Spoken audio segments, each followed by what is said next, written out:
welcome to my Clarendon Chronicles podcast today, the podcast for insightful leadership. My guest today is Dr.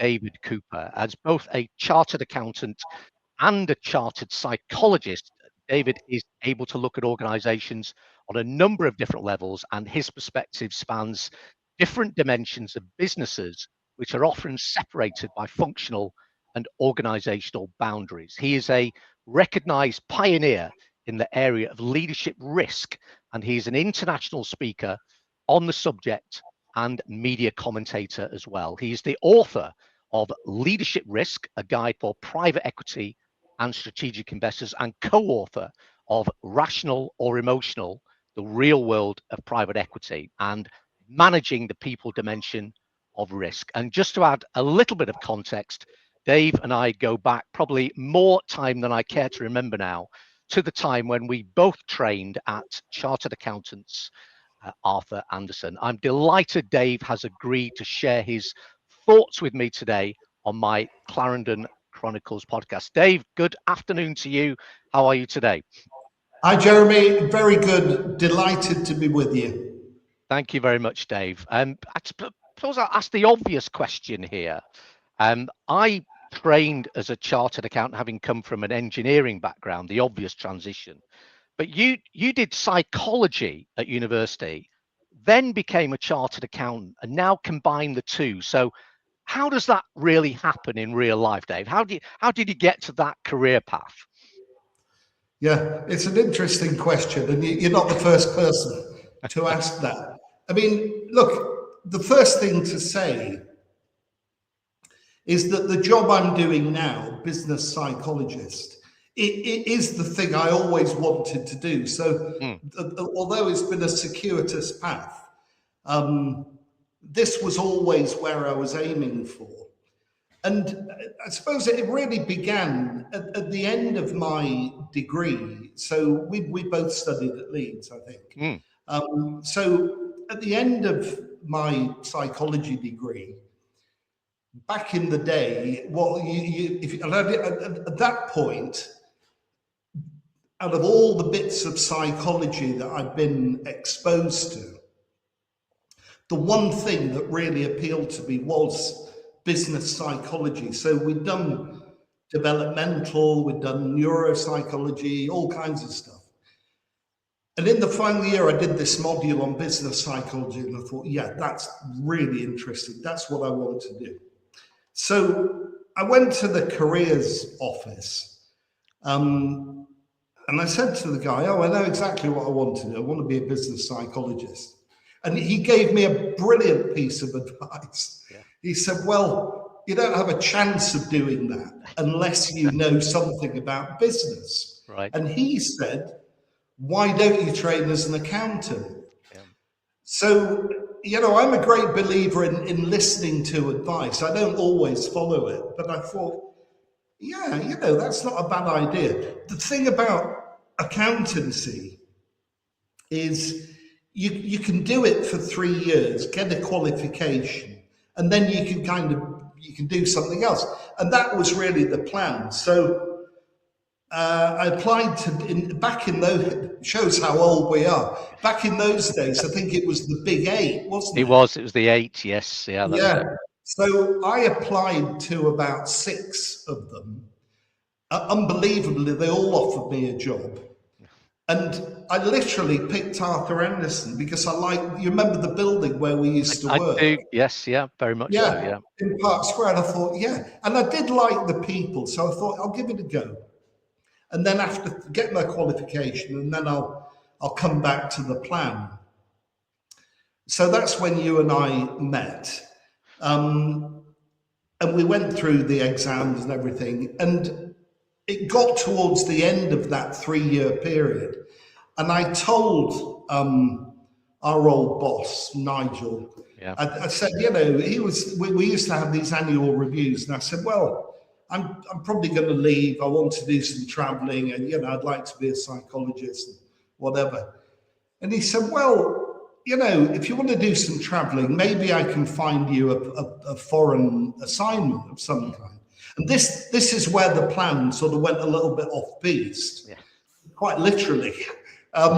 because he found me, as you remember, he found me this job in the Zurich office. Zurich, yeah, I remember, yeah. And I thought, yeah, well, let's give that a go. I wanted to develop my language skills. So I ended up going to Zurich. Originally, it was 18 months, and I ended up staying 7 years. Got to learn German, got fantastic experience. It was really, really good, and so I ended up getting tangled up with Arthur Andersen longer than expected. But was the plan always still there, Dave, to become a business psychologist?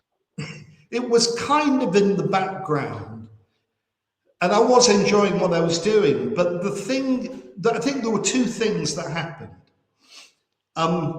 The first one was in the mid-90s, private equity was just starting off, and my old boss in Zurich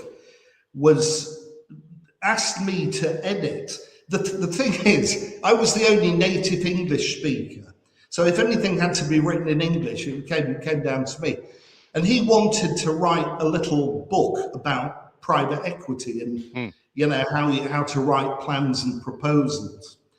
So I was the editor of this, and I compiled this book, and there was, as you would expect, there was a bit from the audit, corporate finance people, there was tax and stuff.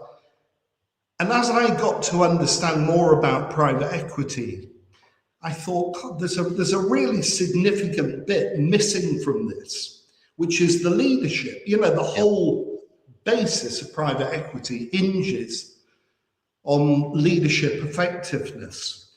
And I thought, God, wouldn't it be? So I ended up doing financial due diligence as part of PE investment.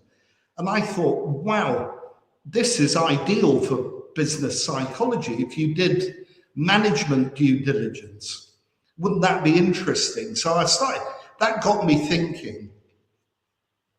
And then the other thing was, one of the great things about Arthur Andersen was they made a big investment in training you. And I was always volunteering for training courses, and they had this thing, and it was called Coach the Partner. And it was basically coaching partners on how to use Lotus Notes and IT and stuff.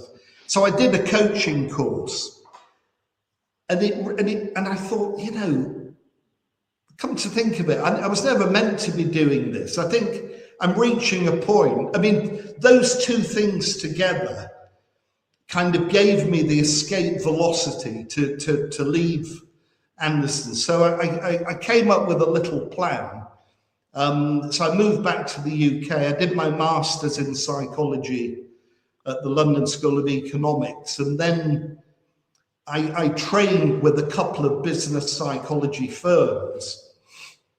And the thing was, I at that point, and only then, did I realize that what most business psychologists do is not really what I wanted to do. So a lot of them were kind of selling leadership assessment, leadership development, but very much kind of squeezing leaders into existing economic frameworks and plans. That's what I felt really as well. Yeah.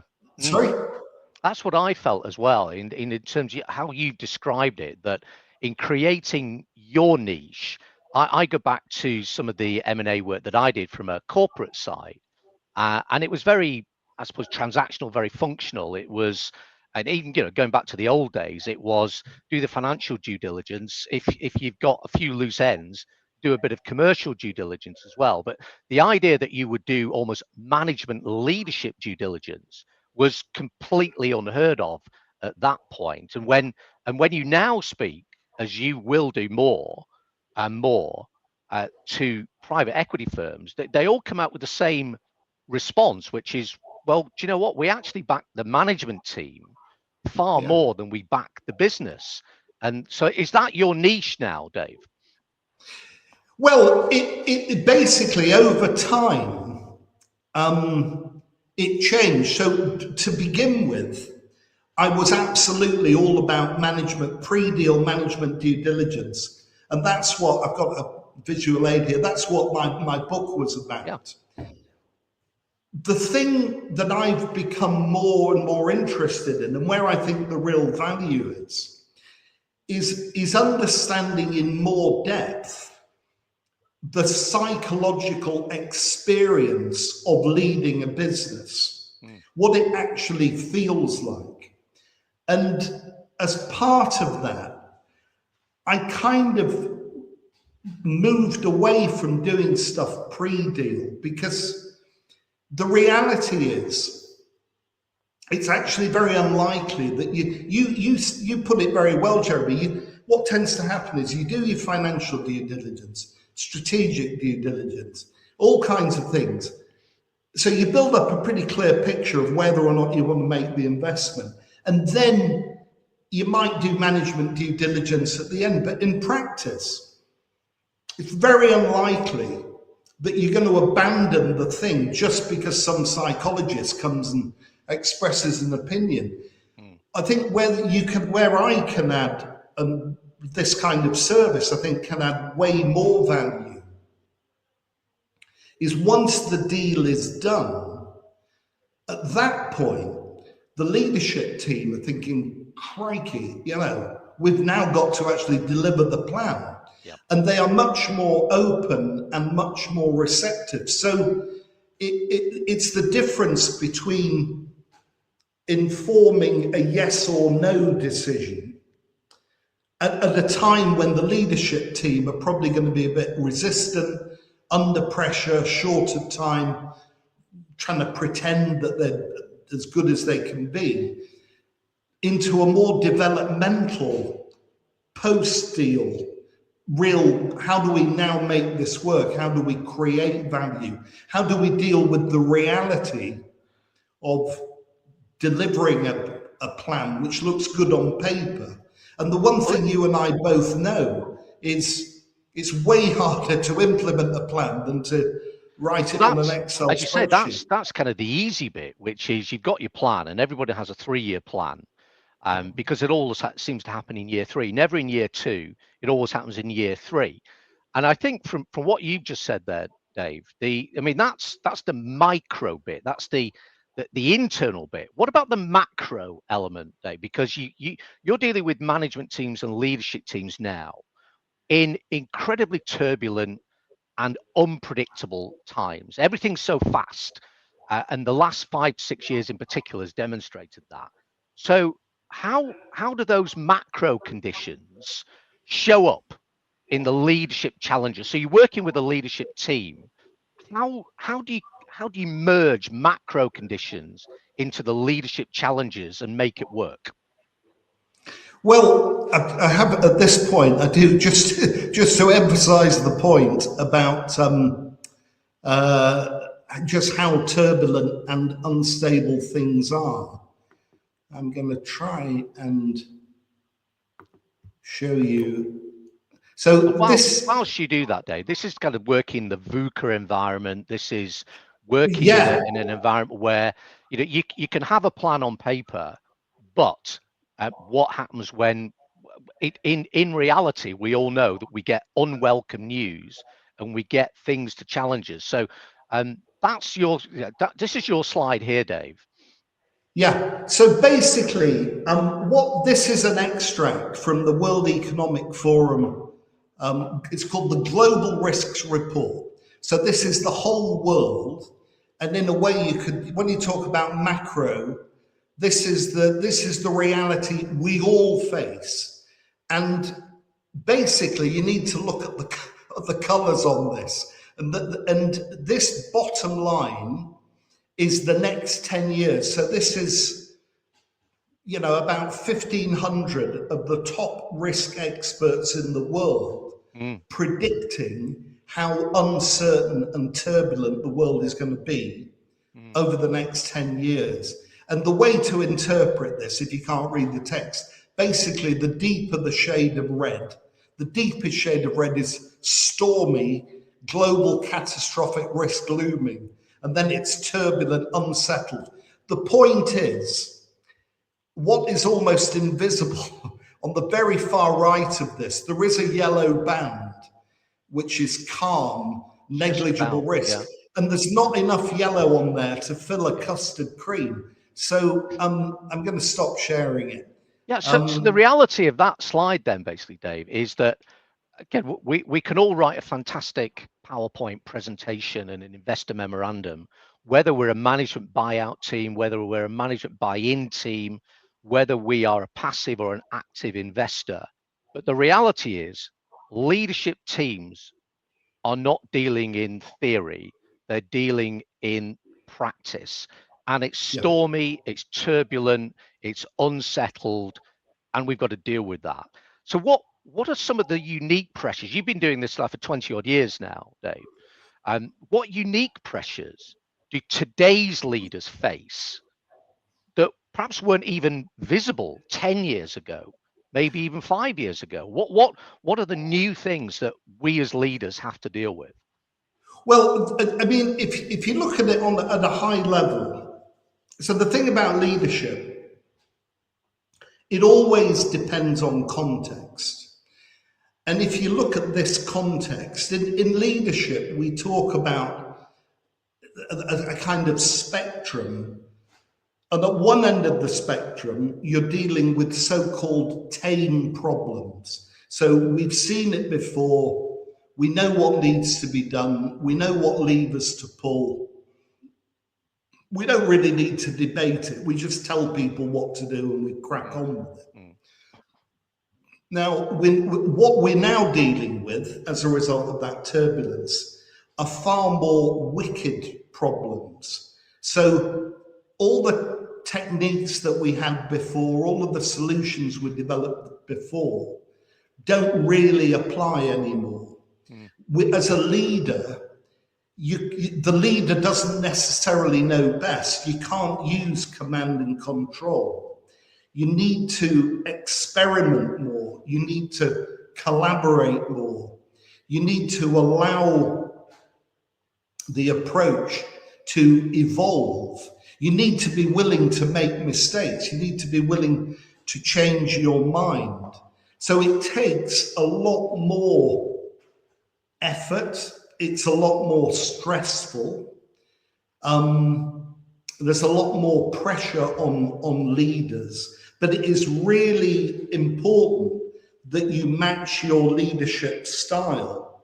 And basically what it boils down to is being far more open-minded and far more willing to collaborate. The other thing to mention, if you look at what is unique about the, say the last 5 or 10 years, you mentioned before this acronym. It's hard to say it politely, VUCA or VUCA. Yeah. There is a new acronym which was coined, and it is basically used to describe how the world has been since the pandemic.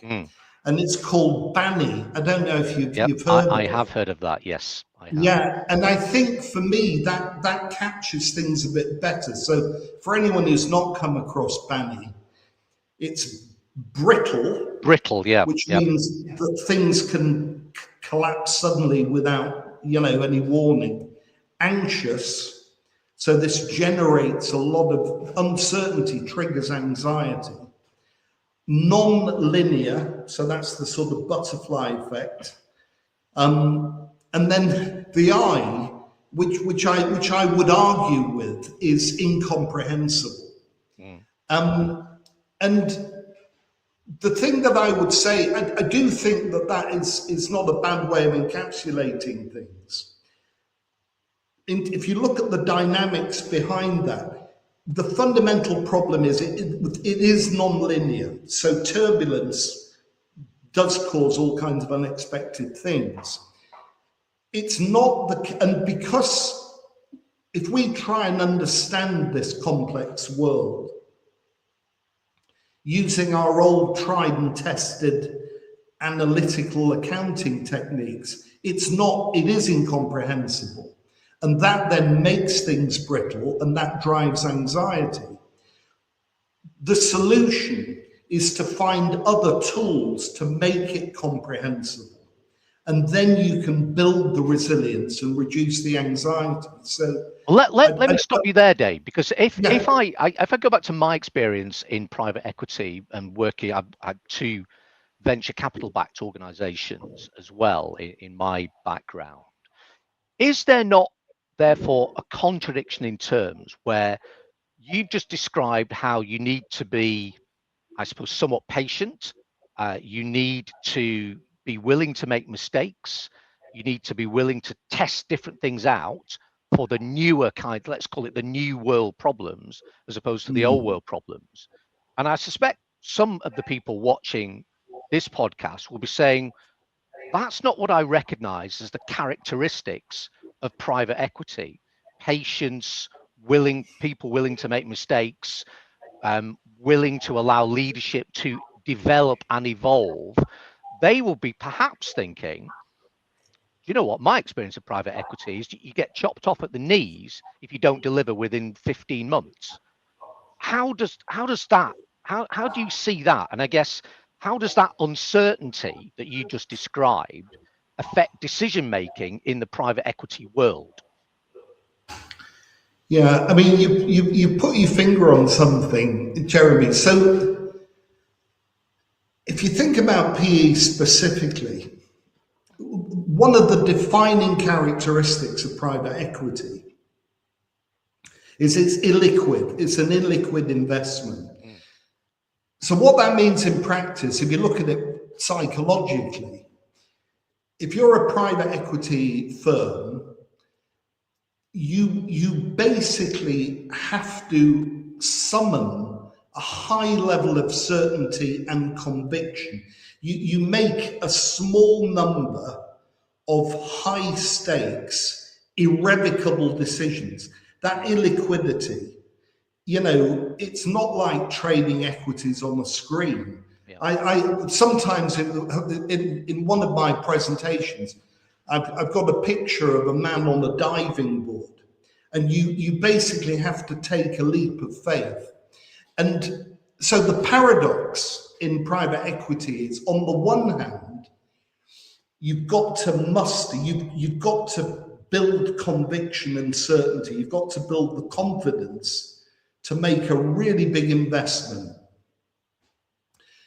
In practice, the trick, and what PE firms I think are coming to terms with, is yes, we need to take this leap of faith, but the moment we've stepped off the diving board, we need to let go of that conviction, and we need to be far more flexible and adaptable and open-minded. The trap is to stick with your original plan, your original investment hypothesis, and keep flogging away at that when the world is doing something completely different. And I think when we look back on this turbulent time, one of the things that will differentiate the most successful PE investors from the rest will be to do with their ability to manage this tension. This is kind of the pivot style, but in private equity ownership. What traps do the leaders fall into? So you've got your private equity thinking, I bought this business, I paid a pile of money for it, I've jumped off the diving board, and now I've got to a certain extent, let go. What traps do the leaders fall into? Because there must be, you see people sort of every week, you work with multiple private equity organizations. I know you do a lot of presentations. What traps do leaders fall into that we can avoid? So I think one of the biggest traps that leaders can fall into is buying into this idea of certainty. And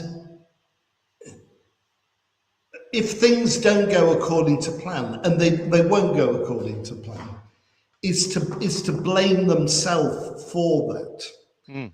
And the response to avoid, which I see this far too many times, is to say, well, we had a good plan, it's not materializing, so it must be our fault. So all we need to do is work even harder and push everybody even harder.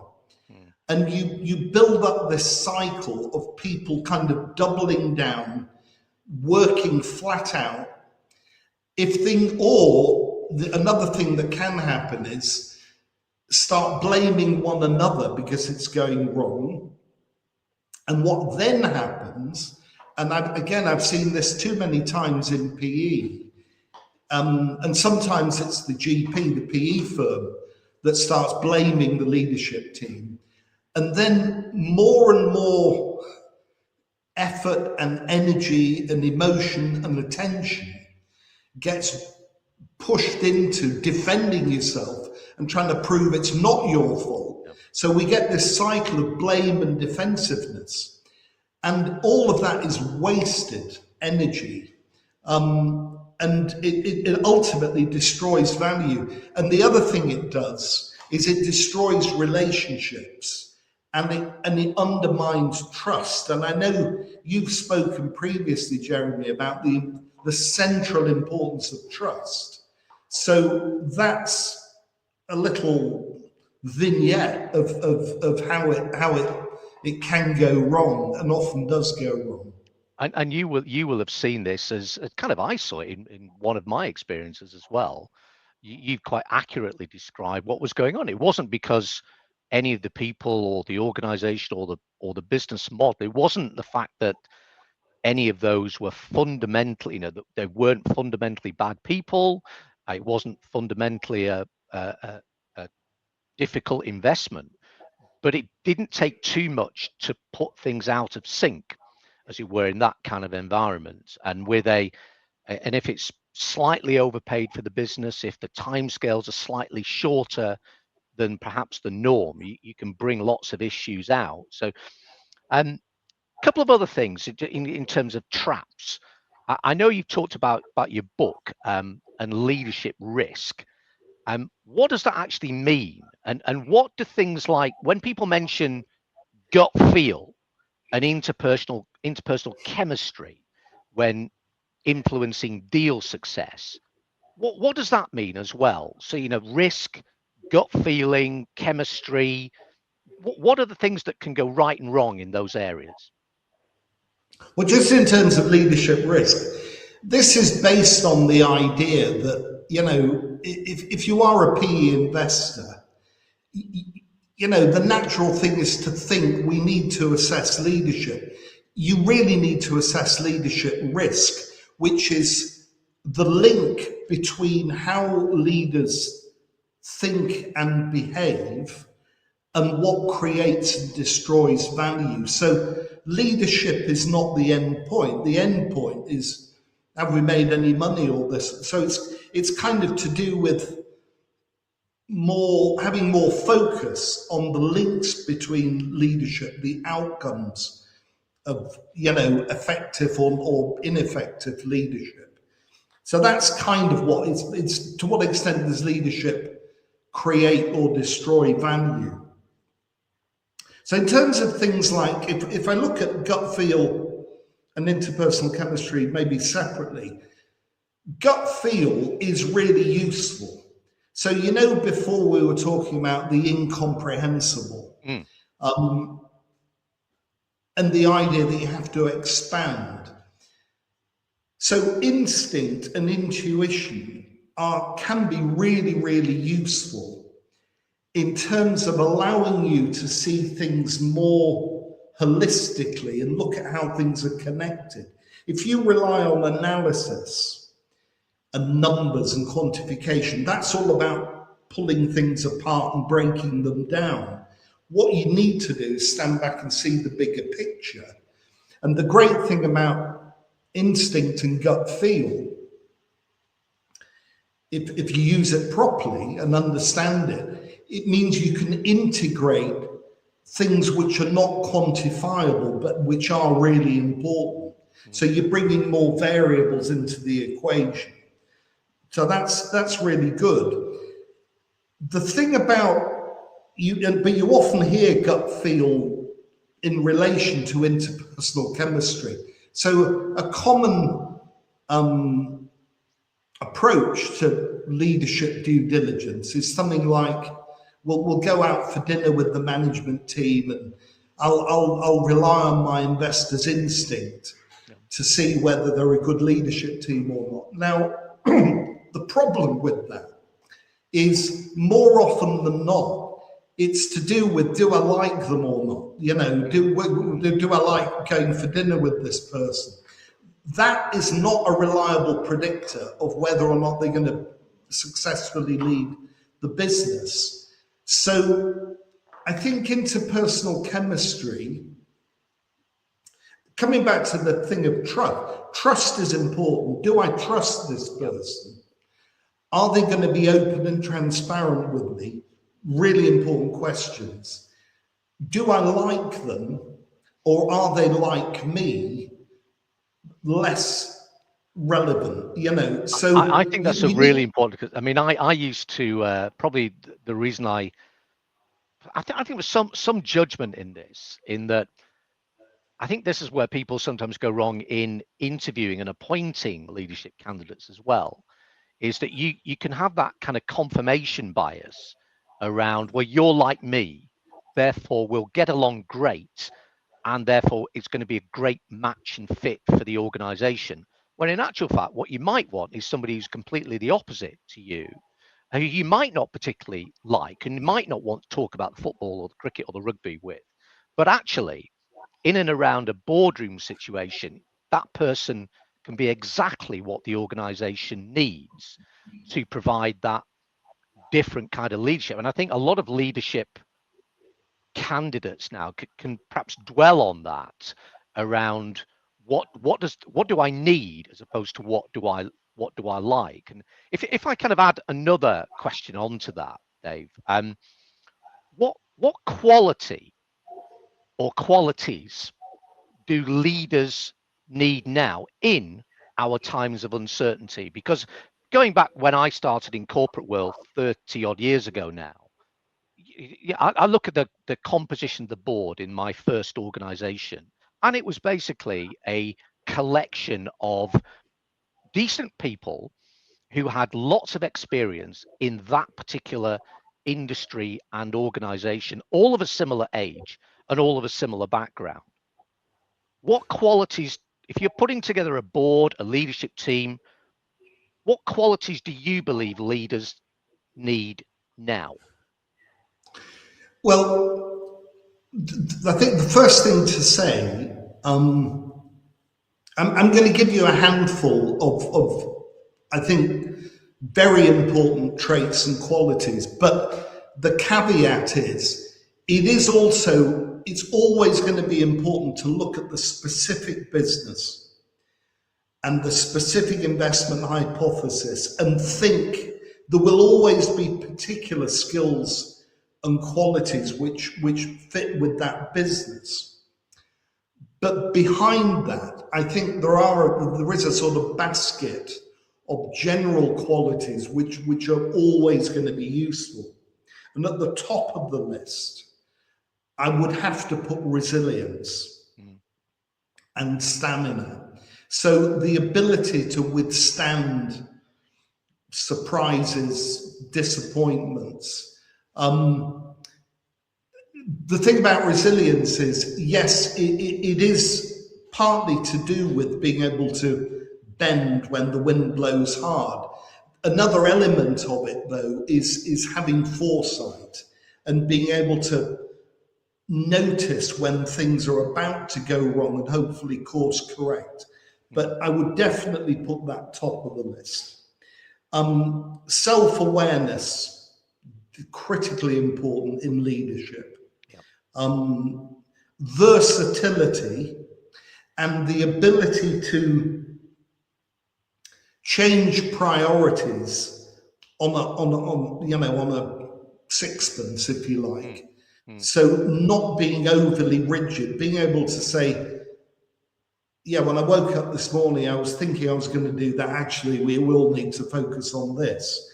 So it's doing that. And then I think in a PE context, it's something around having a blend between personal conviction and determination, as well as being open to input and challenge, and getting that right. I mean, you don't want to completely resist input from the outside and be pig-headed, nor do you want to be a complete pushover. There will be times when, probably many times, when you know better than your PE investor. So having that sort of healthy combination of the two of those. And I think that would probably, and another thing, another really important thing at the moment is ingenuity and creativity, and being able to come up with fresh, ingenious ideas, and being able to encourage other people within the organisation to look at things differently and come up with fresh perspectives. Yeah, you've mentioned a couple of things there, which, as you know, I've done a bit of executive education alongside my coaching, and you described really what I think you described is the ability to be quite flexible around the style of leadership, from perhaps say one extreme, which is command and control, which is perhaps where you and I would have seen it in our very early days with Anderson's. We would have gone into organizations in a very command and control environment, whereas now I think you've got much more of a coaching environment where the leader, and I use an example of it's the lady who currently runs GSK, which is, I think, Emma Wormsley, I think. Apologies if I've got that wrong, but she was perhaps challenged when she became the CEO of one of the largest pharmaceutical companies in the world, because she didn't have a scientific background, but she had a background which was a leadership background. I think she's still in post and made a particularly good job of the role that she's done. But of course, all leaders, to be a leader, you need followers as well. So that kind of understanding of the environment, the organization, what will work with some people, what will not work. And I'm fascinated by the application of leadership in sport as well. And one of the comments that a gentleman called Sir Clive Woodward comes up with, and I've looked at quite a lot of his work, the guy who was the rugby union, well, I call him a coach. He was the rugby union leader of the England rugby union team that won the World Cup in 2003, and done a succession of hugely successful leadership roles since, including one or two things that didn't go quite as well, actually. But one of the things he says is that you've got to decide at what point you are a rock and at what point you are a sponge. Not necessarily just with the people around you, but you yourself as well. When do I need to be a rock? When do I need to be a sponge? And also, you want people around you perhaps to be more sponge than rock to be able to do that. So really interesting. Coming to a close, Dave, in terms of your work, if you have one message for leaders, you've done, underplayed really the amount of work that you've done. I know you've been doing this now for sort of 20 years or so with your organization. I know the kind of audiences that you speak to. And if you had one message for leaders right now, what would it be? I think the biggest opportunity, well, the first message is don't panic, don't worry.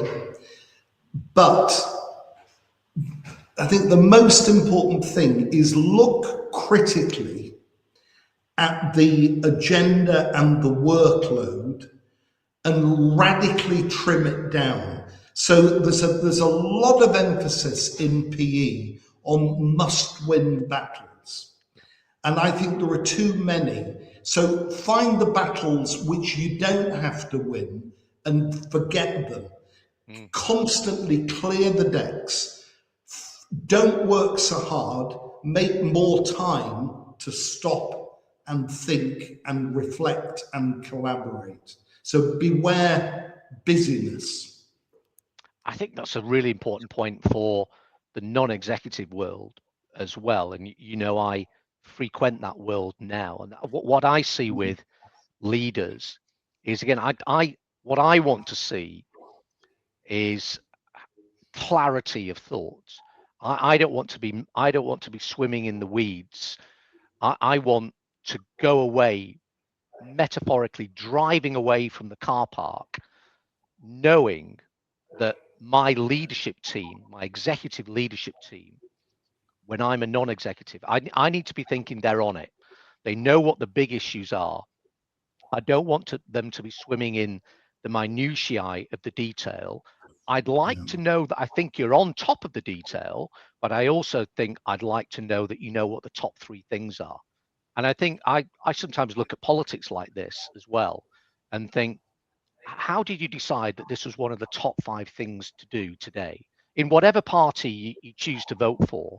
And I kind of think the same with leaders myself now, which is, tell me the top 5 things that are on your mind at the moment and why they're on your mind. Yeah, why? And yeah. Why they're on your mind, because there might be 1 or 2 things in there which we can distill and dilute and remove from the top 5, because there might be other areas in there as well. And finally, what gives you the hope and the energy about the future of leadership in high stakes environments like PE? What keeps you going when you're dealing with the challenges, when you're dealing with the unwelcome and difficult situations, which we all know you have to deal with? What gives you that hope or energy to keep going with the I investment? think if we go back to Banny, I think the thing is, the world is not incomprehensible. It is mysterious and it is turbulent and it is emerging.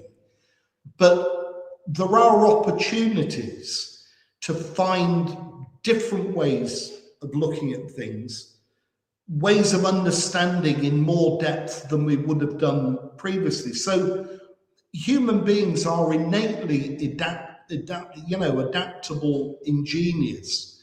We just need to create the conditions where we can engage and adapt.